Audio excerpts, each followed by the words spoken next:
Welcome back, everyone, to the DreamHack Open featuring Fortnite. 2 hours and 19 minutes are done of our semifinals portion for our European region. That means that there is only 40 minutes left for our players to jump into queue and try and collect as many points as possible, because out of the 1,500 players that we have right now, only 100 are going to be moving on to the grand finals later today. And these players definitely want to make it to the grand finals because that's where the money is, chat. $16,000 is going to be going to our first place player. $16,000, that's a lot of money, Sancho. And I ask this question and I always get the lamest answers of, I would save money. But if you had to spend $16,000 with this prize money, what would you spend it on? Man, if I had to spend it irresponsibly, yes. I would put money down on a Tesla. But irresponsibly, an Iron Man outfit, like the whole 9 yards. I want the plasma hands. I want the helmet that opens up. I want to go into Comic-Con looking really ultra cool. So that'll be my answer. Yeah. It's crazy. I don't know if you've been to many conventions, but they're super serious with their Iron Man outfits. And of course, Shayo, what would you spend your money on? Had this planned since university, but basically I'd want to buy a jet ski for my kitchen as the island. So basically you can sit down and eat. That's one form of it. If your house gets flooded, you have a device to combat that flood. And it's a nice conversation piece, right? If you have friends over, like, you never need to start a conversation. They can just ask about the jet ski. You can tell them your plan to survive floods and look cool while eating jam on toast. So that's my plan for the whole $16,000, just multiple jet skis of multiple kitchens. I wish I had my life figured out like you, because that is an incredible idea. Chat, jot this down for those of you that are young, wondering what you're supposed to do with your life. That's what your goals should be. But let's see what the goals are for our top 20 players right now. And I think without a doubt, these players most likely going to be moving on to the grand finals with only 40 minutes left. These players might be able to get 2, maybe 3 games in, but look at that. Up on top, Leo the Crack with 307 points. Below him, though, in second place, it's going to be Kenzel. Squeezier is going to be in third. We have Grizzy 4ZR in fourth, and then Refsguard in fifth. But you look at the names all the way down there. We got Toos, we got Andalix, Trulix, Mongrel, a bunch of names that we all know and love. I'm liking this. This is grand finals. They're going to be shaping out, at least in this top 20, with players that I expect, and that's always nice because that means for possibly the last solo tournament of this season, we're going to have a really, really nice stacker to end off the entire journey we've had so far in season 3. So looking at Leo, Kinzel, X-Squeeze, Milan, Mongrel, Swaggy, Slicks, Janice, Tripburn as well, and Alex, who ended up winning out duels. Like, these are just all big names. 4ZR2, we haven't really, I mean, we see him all the times in leaderboards. It never leads to getting top 5s in grand finals. I want to see if he can get that again. Hopefully also get a win. Yeah, and we got to talk about Leo. I mean, Leo has been on the broadcast twice and has had very strong games. Leo doesn't really have a lot of major tournament experience on his resume. He has been teammates with Chinkin and Ford ZR before in Cash Cups, not much else. So this could be the show out party for Leo. And I talked about it right before we went to the break, the opportunity to shine. And what a better way to shine than on a big major stage here at DreamHack Open. Well, if these players want to shine in the grand finals, they're going to have to be the top 100 players of this semifinals. And looking at the point threshold right now, it looks like it's at 202 points, but some big name players are right at the bottom, chat. We have Lenoof in 88th, Flois in 87th, Degens in 94th, and then we even have Marine, the champion, in 92nd place. Shayo, what are these players going to have to do to make sure that they are part of the top 100? It's a question that I wish that I could answer 100%, but the only thing that is certain is mentality. In game, there's many different things that happen depending on the bus route, depending on where the zone is, but the one thing you can always control game to game is the mental you're dropping out of the battle bus with, and the mental you take each fight with as well. So as long as they have a cool head, as long as they're focused on what they need to do, I feel like they can just get it done and be there for those grand finals. Hopefully they do get it done, and it looks like it's time to do that, chat, because we're ready to jump into game for our DreamHack Open featuring Fortnite European semifinals. I will see you guys after the game. Thank you so much, Kelly. She's gone once again. I wonder what happens if Kelly's still here while we jump into game sometimes. We will never know. Either way, though, let's jump straight in. Me and Sancho going off towards the back end of DreamHack Open. Now it's about holding your spot in the top 100. Now it's about trying to reach in against these huge defenders, go and score right past them, and try to get to those grands tomorrow. try get in. And the grants are going to be later on today, and it's going to be insane. We have Monster, Deface, and Fallout calling all the action. I am Sancho West. I'm so excited to be here. And we have another shallow bus. And we have some names here. We got Aqua going towards the Authority. We have Sebi, who went down really early in the feed later. Sebi going to Caddy Corner. So Durant is right behind them. So now we got ourselves a battle here. Things are heating up right now. Sebi's going to go ahead and wanted to go for that nom, but now he has some trouble. He's going to try to sneak on in here. Has access, and I think I hear Kit down below. So they're going to get the Kit spawn as well, but there's a battle of the three. Sebi, Durant, and Fremok, who we did see in the top 20 a little bit earlier. The battle's intense, and Sebi dodges some shots here, but now he's going to get third-party backside. You got to watch out for Kit. Woo! This is very scary. Kit has added so many big names to it, like Zayd. I know I keep saying it, but that was such a surprise to see. And Durant now is pinned down, and Sebi's going to go for the backdoor play as he's going to go for the pinch using Kit. And Durant walks right into that because he wanted nothing to do with Kit. But wow, let's go, Sebi. Let's heat up at the right time, but you got to be careful. This is not good. Wow, my heart skipped a beat. And we did see Aqua flying in. It looks like Aqua did lose his POI fight. But Sebi right now, everything is going his way in this fight here at Shio. Yeah, surprising he got to have Kit's loadout and at least also Kit right next to that box in the perfect time. Basically, maybe even communicating with Kit. Who knows if Sebi has found some secrets, but now he'll move out. And this POI that's still developing in such huge ways. Chapix ended up getting such good results in heat number 1. We'll get 2 amazing eliminations back to back. 158 points now for him. Actually, just one of them. He almost had the other, but I think Fremok picked it up. With just 91 people left alive, a lot of the action is just breaking down at Caddy Corner more so than anywhere else. CRR has moved out, trying to survive. Flowis is also trying to do the same thing. Fremok now taken out. The Chapix gets closer to the grand finals qualification. Wow. I mean, last time we had 10 people landing here, and bye. No way. Oh my goodness. Oh, more, man. The action is just so intense here and so chaotic. And you see why. I mean, yes, you want players, they want the Kit, and Sebi has in his hand. And you see CRR lurking. We see Aimson's lurking in the distance. I think CRR is going to wait for that to come to him, but Sebi's not going to wait for anything. He's going to go for more eliminations, knowing that he has the power tools to do so. Flowis right now is going to try to stop this, and Sebi just decides to disengage. But when you disengage, you run into people like CRR, and that's going to be a rough situation, knowing that Flowis is out there now looking for the pinch. Sebi's in a bad way right now. Now he's going to be the meat of the sandwich, but he's going to go ahead and try to disengage as much as possible. And it's so interesting to see CRR was disengaging with the shockwave. Now CRR is going to have the opportunity to give chase, just like Flowis. And Flowis might pick up a nice tag here. Go over the high. Oh, come on.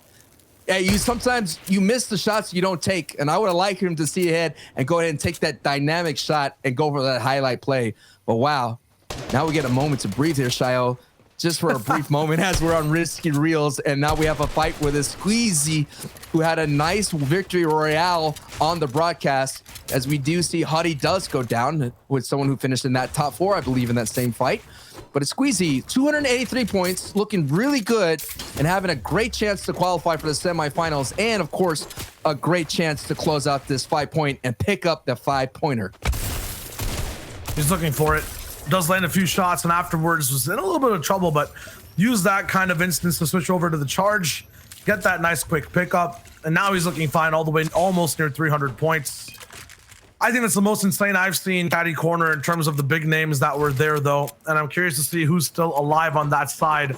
I think left over was the Siptos, Aimson, CRR, Flowis, one more high-quality name, Sebi. Like, it's just like these guys are still out there fighting, doing what they need to do. And I think that was after about 6 other people were eliminated. So insane on that side. Robon is also alive right now in this game, gets another elimination. He's a little bit behind in terms of making it into the top 100. Remember, as Kelly pointed out, Flowis is very, very close to not actually being in the top 100, and he's in this game. Well, Javi's, I think, in that same spot with 153 points. He's going to be there wall-to-wall, gun-to-gun with Obi, but he's going to get that quick pickup and actually surpass Mojave on points. Lanoof is moving over. Another person that Kelly mentioned earlier before, also somewhere near the top 100, but barely just clinging on, trying to get in. He's going to get tagged down now at maximum of 50 shields. As we go over to another fight with two names that are also in the top 100, Vaptar and Dexy. Business is picking up here, Shio. The Knights trying to pickaxe phase into the box. Dexy now putting the big work on Vaptar. About equal in HP right now. So now it's just going to come to positioning and hits.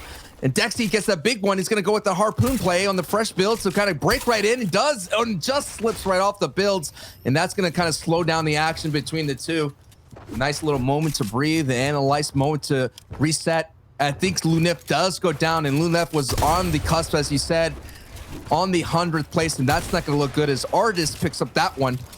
But Vaptar, being the big respects to Kiriachi, let's see if he can live up to the name. He's now has a big advantage right now against Dexy. Dexy now is just all he has is height and shields. Does he have the ability? As Vaptar now is being super aggressive, and this is a good old clean 1v1 fight. There's no one in sight. Oh my goodness. Wow. Wow, he was able to turn that around. He eats a shot right to the back, and Dexy with the quick flick comes out on top there, Shio. Vaptar, I think, hesitated for a second on that second shot. Maybe was trying to line it up. Maybe thought he got the elimination. Yeah. Just based off of the white tag. And give someone a second. They can make you regret things for an eternity, because that might be the difference in Vaptar qualing or not. Either way, now we're tuning in with CRR, who switched up the ways he was playing his first few games. His first two, we're not looking too hot. Past that now, 244 points. He's looking really good to be in that top 100. And then look at the replay of the chaos of what happened, what went down at Caddy Corners. Snipes going back and forth, Chapix going down, Sebi picking up major eliminations, Durant going down. I mean, think of the names: Huddy, Maxi, Durant, a world camp champion, Aqua, Slicks, Fremont, and Lunef. Now we have Miro, Aimson. All the big names here competing for that top 100 spot here at the DreamHack Open in the European region. It's all going down here, ladies and gentlemen, and this is just the start. We're not even done with the day. We have grand finals right after this. So all of our players are not going to have the ability to do the research. Like Shayo said, you're all just going off your skill and your instinct and everything that you've done up to this moment. There's not a chance to do any kind of review. Yeah, there's no breathers at all when it comes to semis to grands, and that's why you see those first games get very stacked across all regions. Aimson's testing Miro. Miro does not have a sniper rifle, so he will be at advantage when taking this fight. Or Aimson's will be. Miro will be trying to disengage, not trying to get that 100 damage done anywhere on the body. We'll trade those shots back in zone right now. Might double back to Caddy to see if whoever it was that escaped, I forget, I think Sebi, is coming back with that card. It will be difficult. Sebi used a lot of rockets for that shockwave launcher to be able to disengage. Not sure if he has the time to run all the way back, but it will be worth it. He will get a lot of mats, every single shield available in the game. Miro smart, drops by this cabin, picks up a few cabbages. You know what to spam if you want to help out one of the favorite players who won DreamHack Anaheim. But besides that, I don't think Miro's looking for support to Savage in this game right now. He's trying to just circumvent and get over anyone else and qualify. Probably praying that Savage doesn't qual, because that would mean it'll be a lot easier for him to be playing out these grand finals with a beast not in the lobby. Regardless though, Sebi, I think, is doubling back towards Caddy Corner. If not that, at least to jump on this fight first. Risky to go for this, having the card in his loadout. That's one item slot that is not going to be active in any fight whatsoever. No shields left either, so now he's all in. All in, and we knowing the value of the vaults, there's gonna be a situation is only 3 launches to his name, and no doubt if Miro takes it, I think Sebi's just gonna decide to maybe back off here, but Miro's not gonna let him get away. Miro with the big tag, and Miro could go ahead and capitalize and take the shockwave launcher right away. Now it's been liquid. Oh my goodness. The most impressive rotation I've ever seen in the middle of a fight. Miro doubles back into the storm while Sebi's deciding what to do, thinking Miro was above him. And he cuts off that shockwave launcher. Miro knew this entire time one person has to be rotating back. And there's no way there's someone just trying to randomly grief him at the edge of zone. That player must be the one with the card. Because of his beautiful read, he now has some of the best loot in the game, both in shields and in mythic items. If he ends up winning out this game, it'll be off of the most impressive early game fight I've ever seen. The butterfly effect, you know, what you do in the early to mid game sets you up. It's if you're in shambles in id game, it's because what you did in the early game to mid.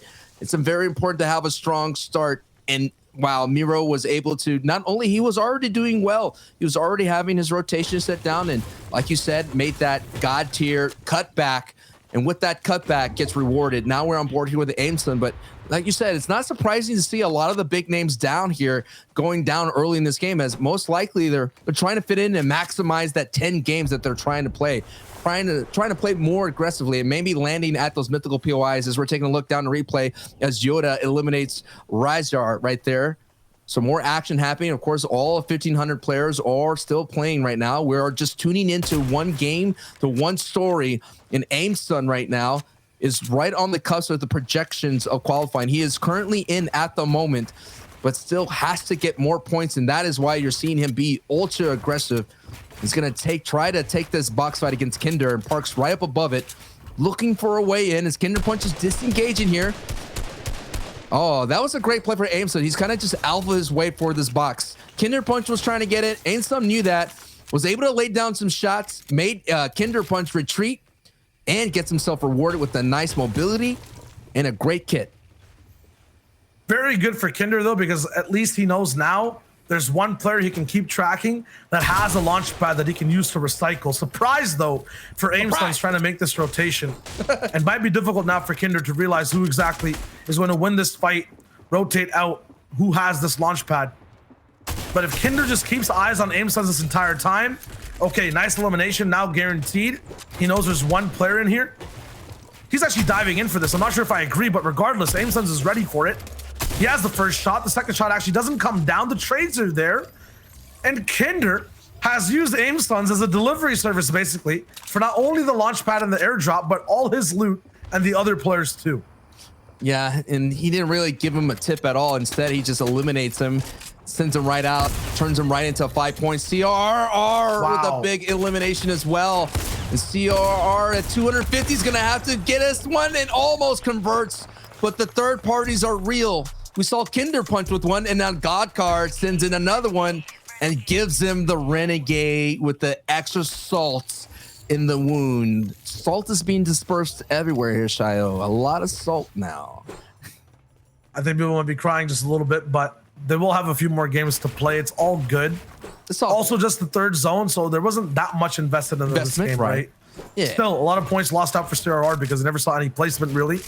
Only just got one elimination. This wasn't really a key game, so. I have a question. What is the dance or taunt that tilts you? Is there one that tilts you? I don't tilt, so no, none. Never tilted in my life. Yeah. Never tilt. Man, all right, dude. I thought you would say take the L. Okay. I mean, that is mine. I wonder what chat will say. But for me, is the donkey laugh and take the L. You know, those are the ones I'm always positive, right? But I kind of like go like, okay, all right, I see how it goes. I kind of I get that little tilt, and it turns into positivity really quick. I'm able to metabolize it really quickly and be able to move forward. And as we're seeing here, and now we're taking a nice look at what's happening over a nice overview to where everybody's setting up. Looks like we're going to have another authority finish here. We had a lot of it in previous heats in the semifinals. Sundown and I called a lot of action. The authority is a very dangerous POI because there's a lot of builds, a lot of things you cannot break. So they're going to have to navigate that. And as we're on board here with Squeezy here, trying to navigate around that. But he is navigating his really well in the semifinals as he's at 300 points. So no doubt going to be able to qualify, but these are the kind of players that are still very dangerous, Shio, because they're going to be able to take away points for players who are trying to get in. Every elimination they take out, every point placement they accrue is just taken away from someone that desperately needs it. And Squeezy doesn't need any of this right now because most likely he's going to qualify into the grand finals. You never know what that point threshold ends up being, so they should be playing 100% for as much as they can. Squeeze, though, needs it the least, you're right, compared to everyone else. That being said, his mindset will be very, very good in getting a lot of these things. He won't have as much pressure. Godcar getting pressured down the minute he took out CRR this game. DGen is right there too. Another player who was at the bottom 100 or a little bit bottom towards the top 100. Let me say he's trying to just hold on towards his spot. And they playing all the way on EU. We'll see if he'll be able to qualify for those grand finals. Or Tort sitting in the box next to Authority. You know, I think I saw in the distance Cash Cup Warrior in this game. Isn't that someone from the Middle East? From what I know, yeah, I'm pretty sure that's Spy all the way from ME. But I don't think there's any way he's playing in this, is he? I don't know. It could be. I mean, it could be the same player. I know a lot of people in their chat were calling for his perspective as he was popping off in the heat. So that could be, as we're on board with Refsguard, who we did interview here. Refsguard representing E11, somebody that was cooking up, somebody that had some high elimination games. So Refsguard is right now showing up. He said that he wanted to qualify. He had some strong performances alongside with people like Tayson and things of that sort. He was 19 in the FNCS duos, finished 27th in DreamHack Online. Now he, like, you know what? He had a big game show. You want to know that number that he had? He had 21 elims. So a very solid day today, building off what he had yesterday. So now we're on board who are Anas, another dangerous player. He's going to be able to keep working on it. Someone a little bit has on the outside looking in, but you said so yourself, everybody is playing at 100%. Nas a little bit more so. Nice pick up there. Good timing from him. Crucial elimination. Trying to get past 250 points. 51 players now. Placement will be getting to start, or will be starting to get handed out in just one more life. All the way at Authority, these zones do get tricky, especially natural low ground once you start rotating in and out. But those crash pads will be able to suffice and make you move across the map. Anas finishing 9th in the DreamHack and back in July. Finished 26th in the FNCS solos in day one. Finished 16th in the FNCS Invitational. So the lobby stack, we do see Deceptos as well, another big name coming up here. But this is what they have to work with, the navigation of dealing with that fortified wall. You cannot go through it. You have to go up and over. So a lot of crash pads and launch pads will be used to get up and over this wall. And so if you're a low ground warrior in this situation, this is not the kind of circle you want to see. You're going to have to not only navigate the moat that's around the Authority, but the impenetrable wall. And Miro is all that. A lot of the players know that, so that's why they're not really staying over. And they're going to try to hope to pull the half in and half out, which are about to reveal as we see Bad Sniper here doing his homework to look for this perfect opportunity to rotate. And now 8 seconds, and we're about to get that reveal of where it is. And usually, if it favors you, of course, you get to save all your resources and mobility. You have the ability to open up and edit and tag. But if you open up your edit and tag people, you're going to invite someone to glide on in. And that's going to be a very scary situation as the half in, half out does reveal itself. It's going to be all the way on the East Coast, dead east to this entire way. Only a few players are safe. Squeezy's not one of them, and he has a full pool as well, but he's not going to stop hunting as he picks up a nice elimination and a big pool of floppers to make an easy rotation if he chooses. Bad Sniper there. On the other side, of the south side of this, he has an opportunity to see who's going to lay down a pad, if he's going to walk on over. I think walking's out of the question.